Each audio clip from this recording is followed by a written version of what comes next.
Hi, everybody. I'm really happy to be here. I'm going to share my screen in a moment. I have a number of slides on ethical storytelling because that's something that Bobby and I were talking about that he had kind of thought would be interesting for the group. So that's definitely the main focus of what I have for you all today, but I am really hoping it can be very conversational, and I'm just going to share a few slides and hopefully not talk too much. Can you all see the screen? Perfect. So I see some faces that I know, which is so exciting.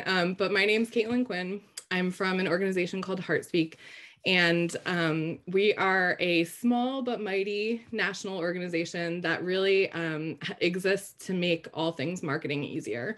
And within that kind of bucket of marketing, we talk a lot about community connection and what it means to look at marketing through a slightly new lens. There we go. My slide's cooperating. This will give you a little bit of a better idea about what our goal is as an organization.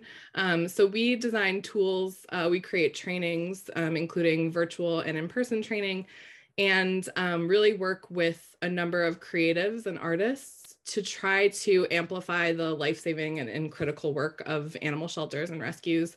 And ultimately, all of that adds up to, we want to make the act of connecting with the community through marketing and communication a little bit easier, especially for those of us that are on a 1 or 2 person team, or for those of us that are wearing many hats, which I know a lot of us fit into, and increasingly so with staff turnover or understaffing that we're experiencing. So we really kind of look at our work in these buckets of create, promote, and connect. Our programs fall into 4 categories. The first is that artist or creative network that I was talking about. So we have a little over 500 artists who are both professional and hobbyist artists. Many of them are photographers, but who volunteer their time in shelters and rescues. And that can be through a multitude of ways. Some of them work, on the adoption side of things, taking adoption portraits. Many more of them work on kind of a needs basis. So whatever needs to be captured, they're there to do that. We do have a growing number of graphic designers as part of that crew too, which is, I think, increasingly helpful to creating infographics and other ways that we're trying to get information across in all our organizations. Our second bucket of programs falls into this category of collaborative training. So that includes everything from workshops to teach photography to folks working and volunteering in shelters, to marketing trainings. So we do day-long intensives, we do webinars, we do a little bit of everything. And then the final 2 buckets are really our virtual programs, where we have a lot of creative resources that initially grew out of adoption marketing. So there's a solid foundation of adoption marketing materials, but increasingly so creating more tools that can be used directly for community engagement. So we're working with HASS on a number of toolkits to tackle different segments of community-focused animal sheltering and community-focused work. So the first one that we released in January was just kind of a communications toolkit that helps to broach the subject of what is community-focused animal sheltering, and really starting to lay that groundwork with your community. The second toolkit, which comes out tomorrow, is on keeping families together. Includes graphics and media press releases, media pitches, and really takes kind of a multimedia approach to how can we start to bring the community on board with understanding some of the shifts that we're making as an industry or as a field, and ensure that we're building support for future programs by layering in some understanding for some of those kinds of programming shifts. So I do also want to just cover, and I'm not going to read all of these, I think sometimes it's helpful to kind of see what undergirds an organization in terms of our beliefs. And I think central to our beliefs about marketing is that it's not the add-on kind of that we tend to think about marketing as. It's not the luxury item, but rather it should be a tool in our life-saving toolbox, and that it is for everyone. Our real goal is to democratize marketing and communications so that it feels accessible to everyone who's working in our field, whether you are paid staff or unpaid volunteer. There is a role for all of us in kind of laying the groundwork for a lot of our messages and a lot of what we're trying to accomplish as a group and as a community. We also really believe in collaboration and partnership, and I think most importantly, continuing to learn. So everything that I have in this presentation today was taught to me by others. I really have had an interest in ethical storytelling for a long time. So I've sought out as much training and kind of certification on that as I can, because I think there is a big space for us in this field to kind of break away from some of the more traditional ways that we've told stories, whether they are stories about adoption or stories about some of the more community-based work that we're doing. So all of this is, again, taught to me by someone else. So I want that disclaimer. And I hope that I will learn a lot from you all today too, when we kind of dive into a discussion. So I have this kind of shift away from let's talk about Heart Speak to let's talk as a group about ethical storytelling. And I first want to just talk about storytelling in general. I think we tend to throw this term around pretty often without a lot of consideration of what that actually means for our work. And I think good storytelling does offer the chance to connect with the community. And it is a basic function of humanity, is to tell stories. It allows us to embed in some of our more simple stories about programs or simple stories about animals that we're working with. It allows us to deliver subtext and messages about how much we care for the animals and the people in our communities. And ultimately, when we are kind of engaging in a deeper level of storytelling, we're able to limit some of that undeserved criticism that we sometimes get when there's misunderstanding about the work that we're doing. So that's my hope for basic storytelling. But I do want to acknowledge that I think all of us have probably felt this at one time or another, that sometimes the stories that we're telling feel at odds with lifting the voices of the people that we serve. And through many of our programs, I think this is true. So again, if we're going to acknowledge that stories are foundational to community building and kind of humanity itself, too often we're telling our stories only through the fundraising lens, I think, in our field. And I think that there is a real opportunity to break away from some of those templates of storytelling around animals and animal services. I really want us to think about the unintended consequences that exist when we are only telling stories through a fundraising lens, and only thinking about impact on donors and not impact on the people that we serve or the people whose stories we are telling. I think those unintended consequences also go for the animals that we serve in some cases. So I think that for our purposes, challenging those kind of standard, what we'll put into the bucket today as kind of unethical storytelling tropes, when we break away from those, we actually make all of our missions stronger and our collective work in animal welfare stronger. And I want us to look at ethical storytelling as a deep source of strength for our field, that will lead us to deeper connections, that will allow us to connect with a broader community of support, and that will ultimately help us find the right supporters for the work that we're doing moving forward. So what is ethical storytelling? I think is a good time to kind of broach that subject. For our purposes, again, for today, we're going to consider it a movement that has really started in nonprofit work only in the last decade or so, and only more loudly in probably the last 5 years or so. And it really honors that we have an inherent responsibility as storytellers, no matter what your role is, whether you consider yourself a marketing person or not. We all are storytellers, and we have this responsibility to both respectfully and thoughtfully share individual stories of individual people or families or animals, but also really consider how we are engaging with story from start to finish, from how we collect those stories through to how we distribute them eventually.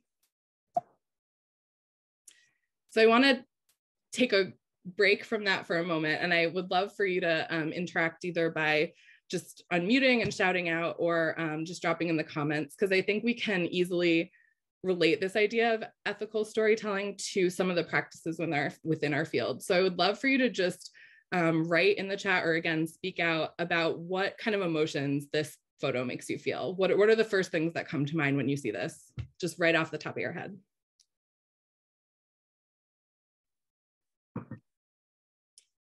I see the chat lighting up, but just gotta open it. Sadness, sad puppy, sad, friggin' cute. Yes, Josh. Compassion, lonely puppy. So we have a kind of a mixed bag of emotions. Now I want you to kind of put your hat on as an average community member who's maybe never engaged with pet adoption before. You don't work with animals, but this image is coming from a sheltering organization. What does it make you feel now? I want to close my eyes to it. Yeah. Yeah. It kind of makes us want to turn away in some ways, right? Depression, more sadness. Someone's pet is being held captive. Absolutely. And oftentimes it makes you not want to visit the shelter. Absolutely. So I think that when we really dissect what's in this photo, just into its component parts, it's just a really cute puppy behind chain link, but there's a couple things that are happening to kind of manipulate our emotions. It's black and white, which immediately puts our minds into kind of a different place, because we've been habituated by maybe larger ad campaigns, or just, there's an emotive component to this that is meant to make us feel a certain way. And for our purposes, we're gonna call this a guilt appeal. And there is a technical definition of guilt appeal. I'll let you read that if you're super interested. But we're going to put guilt appeals into the unethical storytelling bucket for our purposes. And really what I think is unethical about that is historically images have been used this way in our field in particular to drive action that is based on guilt or negative emotions. So the concept is, you see this puppy, you maybe feel helpless or you feel guilty. And the one thing that you can do traditionally has been to donate. So you donate, we get this puppy out of this situation. This is not something that we invented in animal welfare by any means. We borrowed this from a lot of humanitarian efforts, which also have historically contained a ton of unethical storytelling. You can think of, I'm sure, national campaigns that you've seen on TV or that have ended up in your mailbox that really tend to portray certain people, certain cultures, children in a light that, again, is meant to elicit this kind of guilty, here's my money response. And we'll talk about, for those purposes as well, like how much white saviorism is kind of embedded in that, and a host of other problems that we're just going to scratch the surface of today. But I do want to move on to, I'm a very visual person, so I like to use these visuals to kind of help get an idea across. So I would love for you to just drop in the chat your thoughts about this photo. So if this was coming from a sheltering organization or community support organization, what kinds of emotions are you getting from this? Happy ending, safety, lots of happy stuff, connection, several connections, contentment, absolutely, joy. So that, I think that's universal, right? We immediately see this kind of image and we connect with whatever our experiences, whether they're aspirational or they're actual experiences, like this is what we want out of our relationship with our pet or with animals in general. And so for our purposes, this is the image that I want you to have when we think about positive marketing or ethical storytelling. And now storytelling is not just images. We're going to talk about the other side of storytelling in terms of the words that we're using and the actual stories that we're telling. But we will circle back to imagery because I think that's a really important part of all of this. Caitlin, can I jump? Caitlin, and you can tell me that you can wait if you'd like, but yeah. What about like the balance between the two? Like this is where this pup came from, but oh, look at, because you've donated, and like here's where we're at now. So it's a little piece of the sad, and then it grows to the happiness and the success. Yes, good we are balance going to talk about balance, okay. But remind me if I don't explicitly get to answer that, like, let's definitely talk about that, because I do think it's an important part of ultimately what we're going for at the end of all of this is a balanced story. And that doesn't include ignoring or brushing under the carpet some of the more difficult parts of our work or the more difficult circumstances that people or animals find themselves in. Thank you. Yeah. So I am a little bit also a data nerd or a research nerd. So I'm going to go through the next couple of things really quickly, but I think it's important for us to contextualize the work that is done in other fields around the concept of guilt marketing and where our work might fit in with this. So there are ultimately consequences to guilt marketing, right? I'm sure that you're thinking about some of those consequences right now. And this is all of these studies that were done are from the 90s. They're quite old now. And I think maybe there's time for some new research on some of these things, but I think that these are resonant pieces of information. And the first is that we have to be seriously considering and questioning the other duty that we have as professionals in a nonprofit or municipal field, that we have a duty to accurately and respectfully bring awareness to an issue. So if we are only bringing awareness to the guilty part of it or the worst part of what we see, but we're not bringing awareness to the rest of the story, then we're in a situation that Elkie points out, like it's an unbalanced situation. And what we're looking to do is kind of balance out that seesaw and make sure that if we are talking about the worst part of our work, then we need to also be talking about the joyful side of it, or we need to be taking a more respectful approach to the subjects that we're telling stories about. And I think this issue of subjects is a really important one, and one that we can borrow a bit from our colleagues in human services. This is again, very long slide. I will give you all the slides afterwards if you want to do a deeper dive into this, but the summation of this is, again, a study where a group of college students were shown television fundraising appeals for individuals with disabilities. And the groups were shown two different versions of that. One emphasized negative language that really focused on limitation. And the other group their ad talked about the positive aspects of people with disabilities and their life and their resilience. So they were framed, the same issue framed very differently.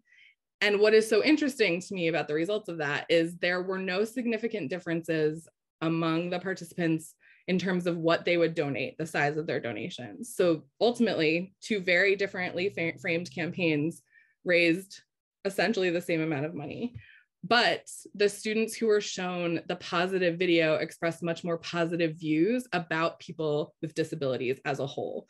And this is where I think we need to consider that larger responsibility that we have to our issue itself and what we're trying to do in the bigger picture. This is, I think, even more telling because of our responsibility to our clients and our partners that we're working with. A 2012 article looked at how homeless individuals or unhoused individuals reacted to portrayals of homelessness by charities, by fundraising charities.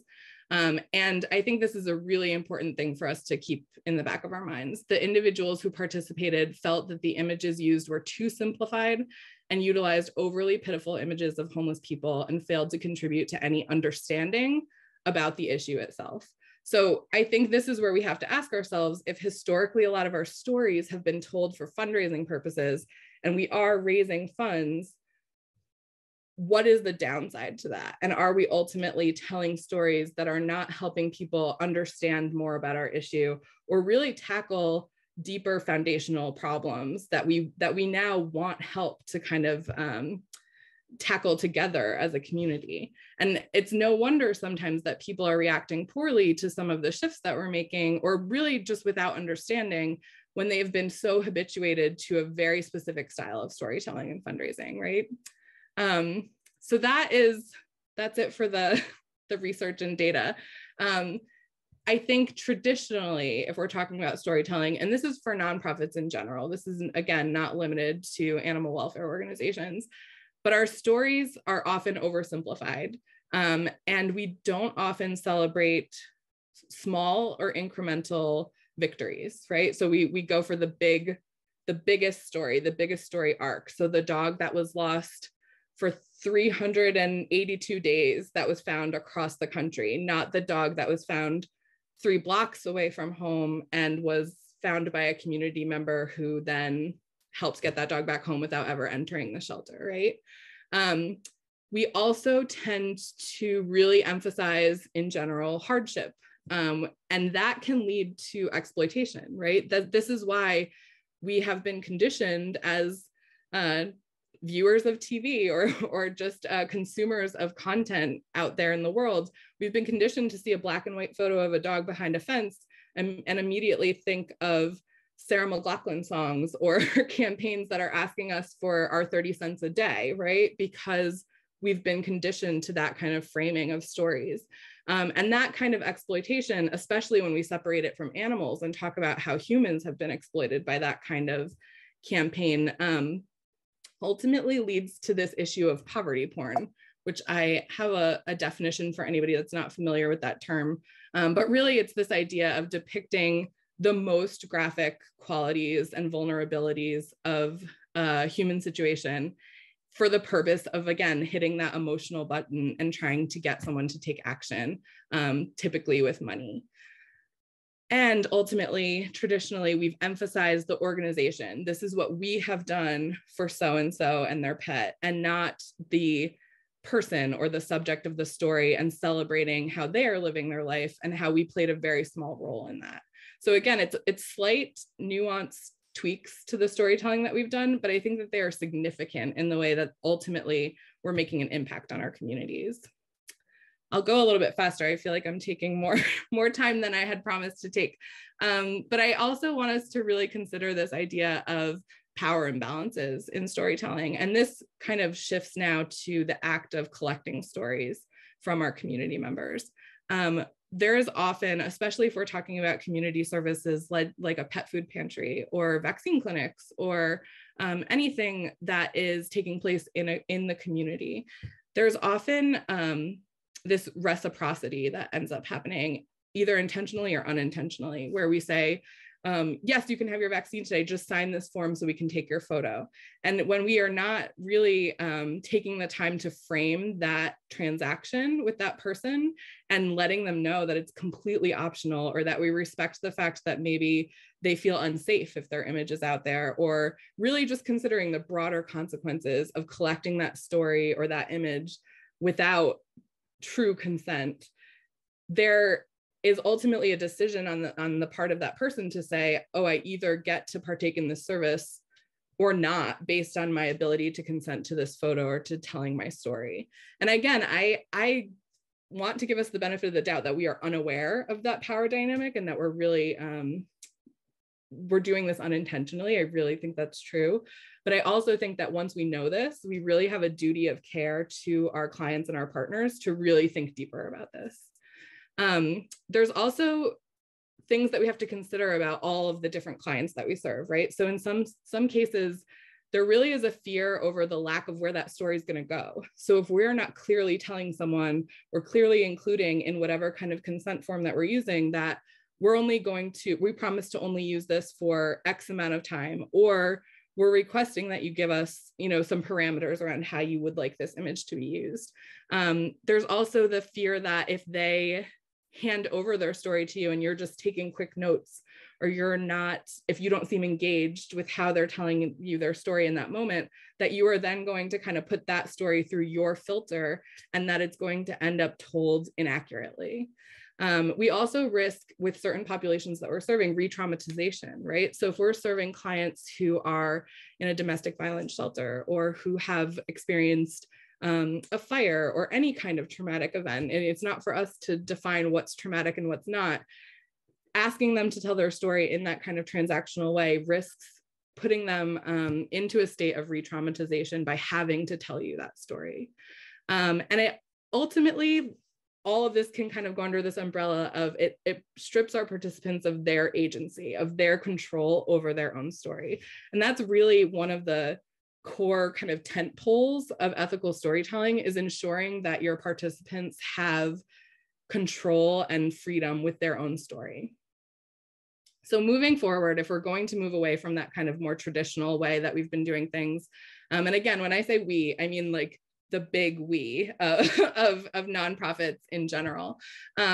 We need to consider stories that are not always the most obvious, but that are still resonant. And those can just be very small moments. They can be stories about what someone loves the most about their pet. They can be stories about how excited someone is to attend an event or move forward.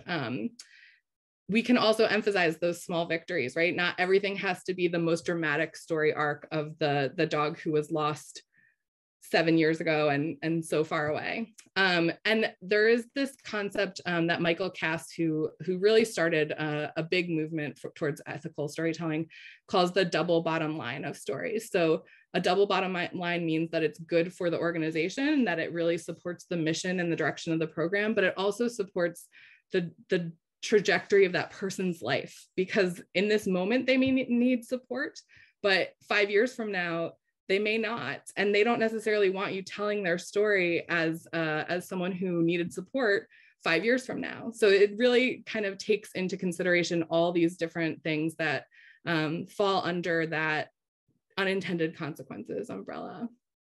And this really does necessitate us becoming better listeners. And it necessitates a little bit of slowing down, which we can talk about. But I think that often we are so focused on our bottom line, right? And how this is going to affect us. We need to post it on social. We need to live stream a video. We need to get this information out there now. When we're doing that, we're often forgetting to check some of these boxes. So again, sorry, I have too many slides. We'll go quickly. But capturing stories ethically really does exercise deep consent. And that means, again, crafting a form, whether you use it digitally or a paper version, that covers all of these bases, that allows people to choose what they're opting into and what they're not, but also includes that verbal consent as well before you're getting someone to sign something. Don't just stick a consent form in a pile of papers that someone is receiving that day. Really talk to them about what it means for your organization to want to tell their story. Why is it that you want to tell their story? What story do you want to tell on their behalf, and how will they be framed in that story? What control will they have over the narrative at the end of the day? Do they get to see the story before it goes public? All of these are things that you have to decide internally, but that's part of that conversation. And now is a good time as any to say that those forms should be offered in whatever prominently spoken languages are in your community, but you also really need to make your best effort to have someone who also speaks that language, so that you're not ultimately handing someone a form that you can't answer questions about or talk about on a deeper level. It also means buy-in at all levels of the organization. So oftentimes when we talk about storytelling, we're only talking about the development staff or the marketing staff.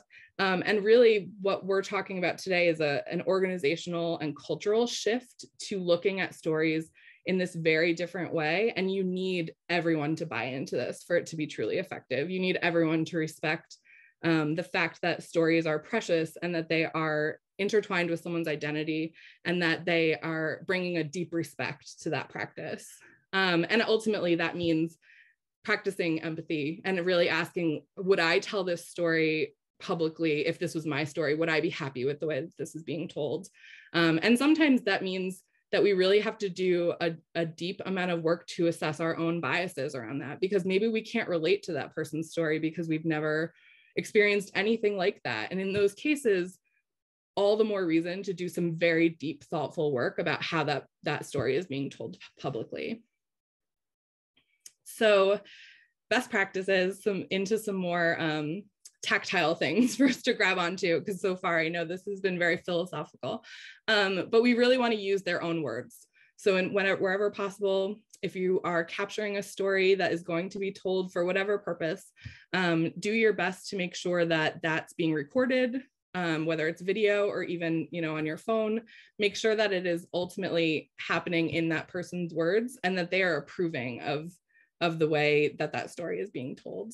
I have in the resources section of my slides, and I'll send you some links, a number of questions to really get clearer on what are good questions to ask. Like, what should we not be asking about people who are maybe receiving services? How can we focus more on their relationship with the pet and telling a story that is more deeply important about their life and their relationship with a pet. Get clear consent. I have templates for you. Involve the entire organization. Again, so important. That includes volunteers. Don't baptize volunteers by fire at the last minute and say, oh yeah, we have to get consent for these things. You have to make sure that they really and truly understand how you're moving forward with ethical consent.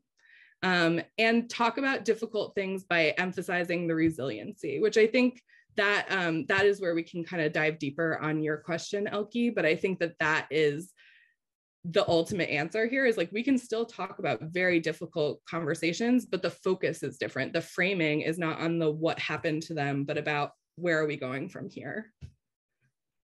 And this is also as good a time as any to also talk about this issue of needing more diverse voices. And what I mean by this is there's no Band-Aid for this. Like, our field is deeply white and very female at the moment, right? And that is our reality. And so I know that there is a lot of situations where, and I'll talk about it in a moment when we're talking about imagery, like that we don't want to be reinforcing white saviorism. We don't want all of our images of outreach to be white people giving something to people of color. Because of our structure in the field as it is right now, sometimes that's unavoidable for your particular organization. But this is, again, where marketing butts up against everything else that happens in your organization. Because if there's not also a really invested effort into hiring and recruiting folks from all different kinds of backgrounds to be part of your programming, then this is always going to be the problem. And we're not doing much to solve it by just looking for different images if we're not doing foundational work about how our teams are crafted. This is, I think, a really important quote from a TED Talk that really addressed the issue of single storytelling. So when stories are told, and this was specifically about stories that are being told about people of Africa through a charity lens, when one story becomes the prominent narrative for an entire group of people, those people immediately lose agency over the story. And I think that in some ways we have done that with shelter animals because we've fallen into those same bad habits of our partners on the human services side of things. But we do have an opportunity, just as they do, to make changes to that and start to reverse course. And at the very least, make a concerted effort to make sure that the stories that we are telling about the people and pets that we serve are as diverse as the audience that we're serving. Very quickly about photos. I think that this is a tough spot for a lot of people. I get this question a lot about consent for photos, how to craft or how to capture photos that kind of fall in line with ethical storytelling. The first thing is to become hyper aware of stories that are reinforcing stereotypes and that really are serving that imbalance of power. Sorry, I'm losing my voice. And once you start to see them, make a concerted effort to make sure that you are trying for something else, right? So you can work with local photographers or videographers from the community. Our artist network, that's 100% why we exist, is to be able to offer that service, to work with someone who can worry about the technical sides of photography and that you can coach them on what it is that you're trying to capture and what it is that the story that you're trying to tell. I get a lot of questions about stock imagery, and I think that they can fill the gaps in some places, right? So we can use stock imagery as a jumping off point if we really and truly have no imagery that kind of reflects our values and what we're trying to bring to the community, but that's only going to take you so far. And we have to be very careful that those stock images aren't ultimately resonating as false or untrue. So I have a couple examples of photos here. This one is, just an example of being able to show the work that the organization is doing, because this is the vet holding the dog at the vaccine clinic and having just kind of a quiet, sweet moment. But also, we don't have to see we don't have to see who is being served by this. We can just see the vet, part of the vet, we know she's the vet because of the stethoscope, right? And the dog, and really keep our focus very tight on this magical moment and use the rest of our storytelling to do, you know, the connection of what this image means for our services. We can also, one of our photographers does a lot of work with her local shelter that does a great deal of community work. And they really embrace this idea of giving people a beautiful portrait of their pet when they come to get services. And really just, she takes those photos the same way that she does for her paying clients, and really just kind of focuses on the love between pets and people. The other option is to really just focus in on the animal, right? There's a lot happening around this dog. He's the focus, and we still get to tell this story, and we still have that human connection with hands or feet, you know, attached to that animal, but we can still protect the identity of the people around that animal. This is another just favorite of just kind of taking a very portrait approach to those. I promised you releases, so I will hand over all these links.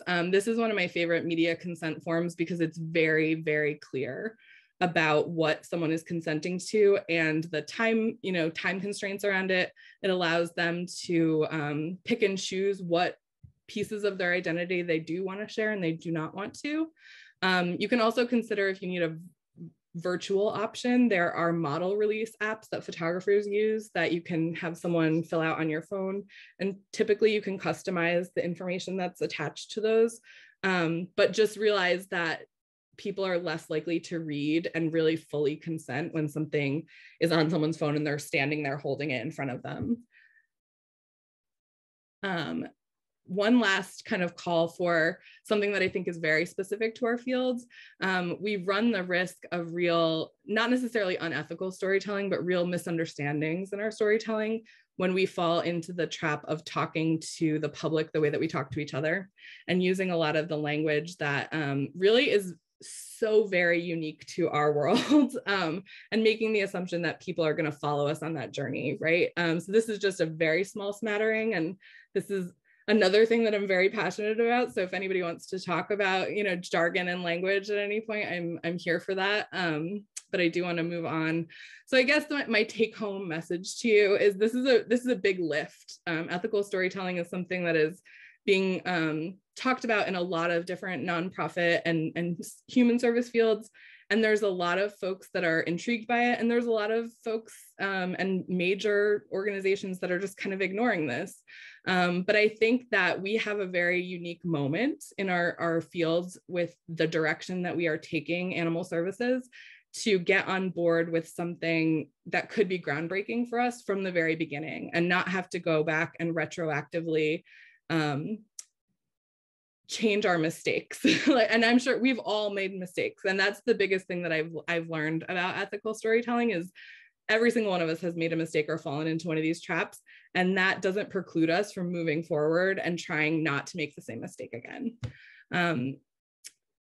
This is my quick recap about what exactly we want to do, because I know we went in a lot of different directions, but really the core tenets are to make sure that that storytelling that's happening has community input, that we are really deeply interrogating who a story is about. Does it reinforce negative stereotypes? Does it serve both the client and the organization? So that double bottom line. Have we truly gotten informed consent? And once we have those stories and we distribute them, that could be a whole other conversation, but really consider when that story is going out on social media or in your fundraising packet or wherever it's going to live, make sure that we're still asking these questions as it's about to go out the door of, does it minimize any potential harm to the client? I have tons and tons and tons of resources. Again, all the places that I have learned from that I think are really incredible. If you want to start one place, there's a website that's just called ethicalstorytelling.com. And they have some really amazing resources and really kind of can give you a deeper dive into this kind of 101 version that I just gave you. Even more, and I think specifically from our field, the Pets for Life Sustainability Guide is kind of a gold mine for interrogating some of these things that we've talked about today. And I think that sometimes it gets left to the side unless someone is working on a Pets for Life program. But I think there's stuff for all of us to pull out of that sustainability guide that are really, really deeply helpful. That is my email address, and I can drop it in the chat as well. I apologize for being so verbose, and I hope that we can continue the rest of the hour as a conversation. Thank you, Caitlin. It was fabulous. I would imagine that we will be provided either links. Well, I know you said you'd get us the presentation, which also I think included the media releases, but somebody was asking about links to the media releases. Yes, 100%. I will provide you with the slides, and all of those are hot links in here. I'm going to stop sharing my screen and I will grab that link for you now and put it in the chat.